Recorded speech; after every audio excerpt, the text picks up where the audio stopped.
Magandang araw sa ating lahat. Bago yan ay magpapakilala muna ako sa inyo. Ako si Binibining Fo Bijayin Bacolod, ang magsisilbing guro ninyo sa araw na ito. Ngunit bago yan, nais ko munang tumayo ang lahat para sa ating panalangin. Ginoo, maaari mo bang pangunahan ng ating panalangin? Maraming salamat. Bago kayo magsiupo ay nais kong tignan niyo muna ang mga ilalim ng inyong silya kung mayroon bang mga basura. Kapag may mga basura, anong gagawin? Pupulutin, tama, at itapon ito sa tamang basurahan. Ngayon ay maaari na po kayo magsiupo. Maraming salamat.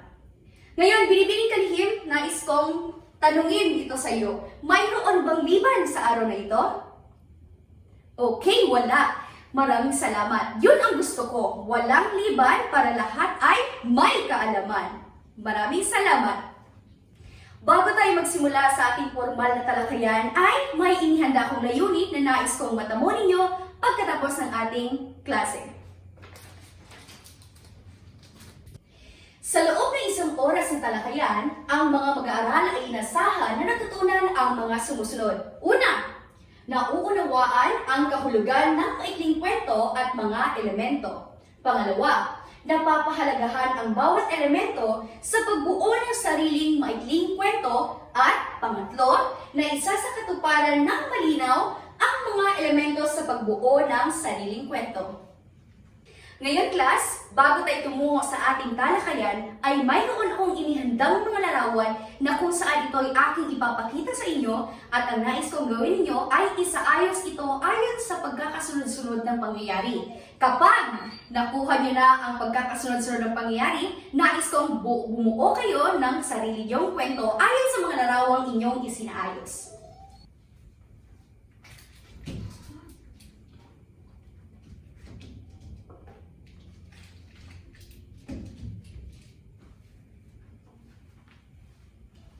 Nakapag-isip na ba ang aking mga mag-aaral?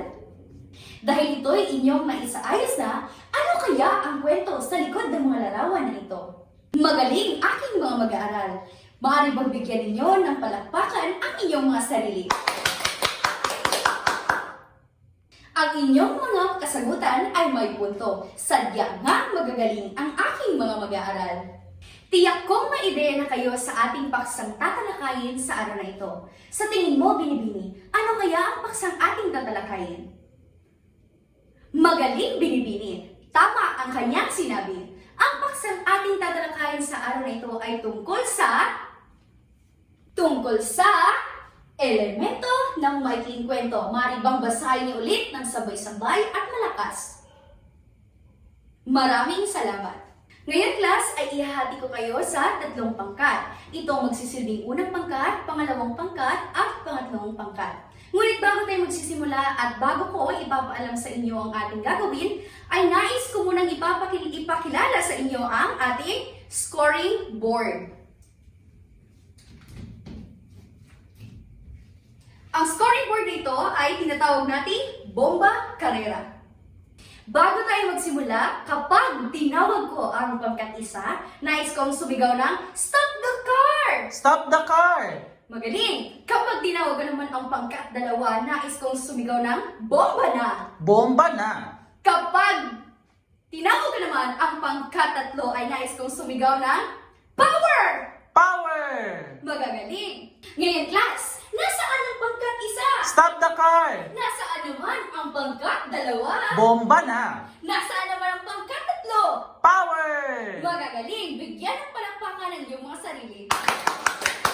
Ngayon, class, nais ko munang basahin ninyo ang panuto. Narito na ang inyong mga materyales. Ito ay ibibigay ko para sa pangkat isa, pangkat dalawa, at pangkat tatlo. Ngayon, ang inyong 3 minuto ay magsisimula na. Ngayon, pangkat isa, maaari na kayong magbahagi. Ngunit bago yan, nasaan ang pangkat isa? Stop the car! Okay, maaari na po kayong bahagi. Maraming salamat, pangkat isa. Ngayon, nasaan naman ang pangkat dalawa? Bomba na! Okay, maaari na magbahagi, pangkat dalawa. Maraming salamat, pangkat dalawa. Ngayon, nasaan naman at magpapahuli ba ang pangkat tatlo? Power! Maaari na magsimula pangkatatlo.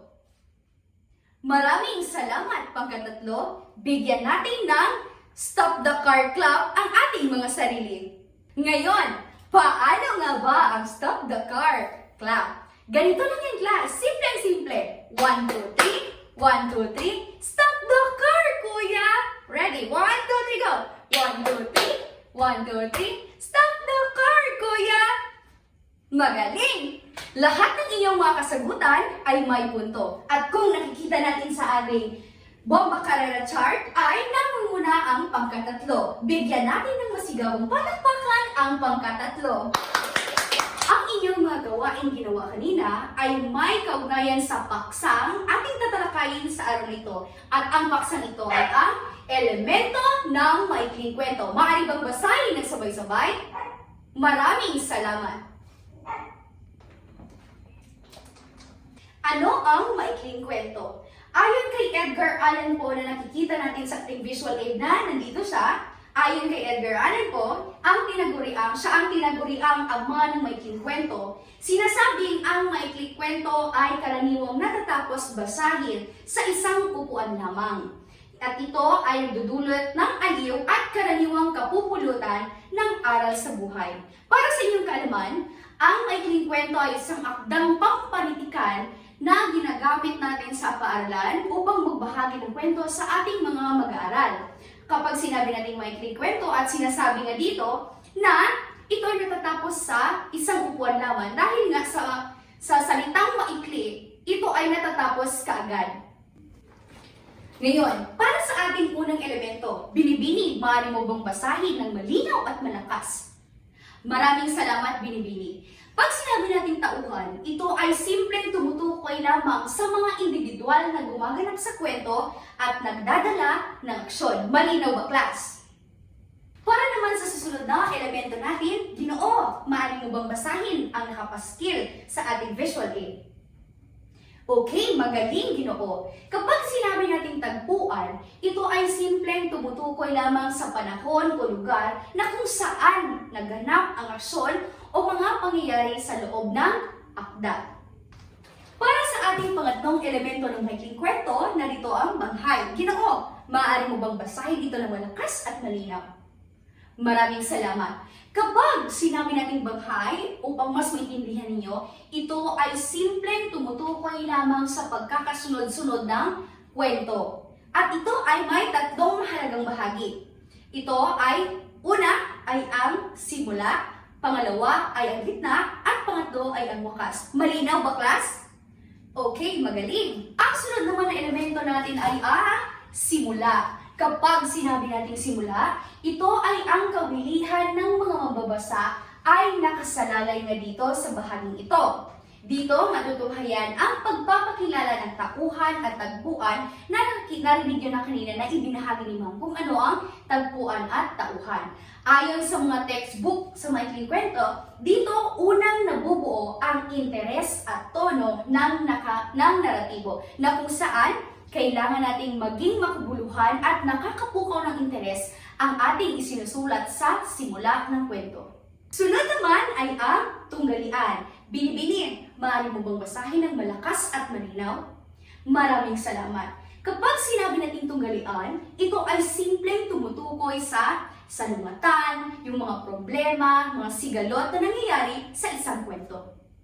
Sunod naman ay ang kasukdulan. Kapag sinabi natin kasukdulan, ito ay ang pinakamataas at kapanabik na bahagi ng kwento. Dito ay unti-unti nating nasosolusyonan ang mga problema na binanggit ko kanina. Nagbibigay din ito ng pinakamalakas na epekto sa mambabasa sapagkat dito umiikot ang pangunahing diwa ng kwento, kung saan ito ang sinasabi natin interesting part. Ang pangpitong elemento ng maikling kwento ay kakalasan. Ginoo, maaari mo bang basahin ng malakas at malinaw? Maraming salamat. Kapag sinabi natin kakalasan at parang mas lubusan ninyong maintindihan, sa kakalasan ay dito ay nalulutas na ang mga problema na nangyayari sa maikling kwento. Ito din ang nagbibigay daan sa wakas ng kwento. At ang panghuli ay ang wakas. Kapag sinabi natin wakas, ito ang huling bahagi. Wakas nga. From the word wakas, ito ay ang huling bahagi. Ito ang kahihinatnan o resolusyon ng kwentong maaaring masaya o malungkot. Sa parte ng wakas, dito natin makikita ang mga solusyon. Ang mga solusyon ay hindi lamang positibo. Ito ay meron ding resolusyong negatibo na maaaring makikita natin sa wakas ng isang maikling kwento. Naintindihan ba, class? Magaling sapagkat ito'y inyong naintindihan. Ginoo, maaari mo bang banggitin ang mga elemento ng maikling kwento? Magaling! Bigyan natin ng masigabong palakpakan. Muli, class, meron tayong 8 elemento ng maikling kwento. Una na ang tauhan, tagpuan, banghay, simula, tunggalian, kasukdulan, kakalasan, at ang wakas. Naintindihan ba, class? Maraming salamat! Ngayon, class, sa loob ng iyong pangkat, nais ko ay mag-assign kayo ng tig-iisang numero. Mayroon akong inihandang mga tanong na ibibigay ko sa inyo mamaya. Para sa tanong bilang 1, pangkat 1 bilang number 3. Binibini, ano ang iyong kasagutan? Magaling! Bigyan natin ng palakpakan si Binibini. Para sa pangalawang tanong, pangkat 1, number 8. Binibini, ano ang iyong kasagutan? Maraming salamat. Tama ang iyong kasagutan. Bigyan natin ng palakpakan. Para sa ating tanong pangatlo at kamulihan nating tanong, pangkat 3 bilang 10, ano ang iyong kasagutan, Ginoo? Maraming salamat. Bigyan natin siya ng masigabong palakpakan. Sa parehong pangkat ay magkakaroon tayo ng gawain. Maaari bang basahin ng sabay-sabay ang ipinaskil ko panuto? Maraming salamat. Naintindihan ba ang binasang panuto, class? Magaling dahil ninyo itong naintindihan. Ngayon, ang 3 minuto ninyo ay magsisimula na. Gawin ito ng tahimik at may tamang sagot. Ngunit bago ko pala makaligtaan, class, paumanhin, narito ang inyong mga materyales na ibibigay ko. Dito nyo isusulat ang inyong mga kasagutan at pagkatapos ng 3 minuto at kayo ay magbabahagi. Narito ang pangkat 1, pangkat 2, at pangkat 3. Ang inyong 3 minuto ay magsisimula na. Pangkat 1, maaari na kayong magbahagi. Maraming salamat, pangkat 1. Pangkat 2, maaari na po kayong magbahagi. Maraming salamat, pangkat 2. Pangkat 3, hindi yan sila nagpapahuli. Pangkat 3, maaari na po kayong magbahagi. Maraming salamat. Ang inyong mga ibinahagi ay talagang may punto. Talagang nakikita kong magagaling talaga ang aking mga mag-aaral. Maaari bang bigyan ang inyong mga sarili na masigabong palakpakan. Kaya naman, tayo ay magkakaroon ng pangkatang gawain. Nais kong basahin ninyo ng malakas at malinaw ang panuto. Ngayon, class, naintindihan niyo ba ang panuto ng guro? Magaling dahil inyo itong naintindihan. Ngayon, ang inyong 3 minuto ay magsisimula na. Gawin ito ng tahimik at punan ng sagot ang inyong gawain. Ang inyong 3 minuto ay tapos na. Pangkat 1, maaari na kayong magbahagi dito sa harapan. Maraming salamat, pangkat 1. Pangkat 3, maaari na kayong magbahagi dito sa harapan. Maraming salamat, pangkat 3. Pangkat 2, hindi sila nagpapahuli. Pangkat 2, maaari po kayong magbahagi dito sa harapan. Maraming salamat. Tiyak na tiyak kong naintindihan ng aking mga mag-aaral ang aking itinalakay. Kaya bigyan ng masigabong palakpakan ang inyong mga sarili. Maraming salamat. Ngayon, class, nais kong kumuha kayo ng kalahating papel at sa loob ng inyong kalahating papel, nais kong lagyan nyo ito ng buong pangalan, seksyon at petsa. Ngunit bago yan, nais ko munang basahin ninyo ng malakas at malinaw ang panuto. Maraming salamat, class. Ngayon, ang inyong 2 minuto ay magsisimula na.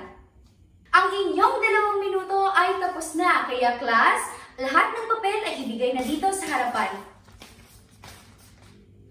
Maraming salamat, Ginoo. Ngayon, class, para sa inyong takdang aralin, nais ko, ito ay inyong isulat sa inyong kwaderno at sagutan ito sa mga bahay ninyo. Malinaw ba, class? Okay, maraming salamat. Ihanda ang inyong mga sarili sa susunod nating pagkikita. Mari bang tumayo, class? Muli ako si Binibining Po Vijayan Bacolod, ang inyong guro. Paalam!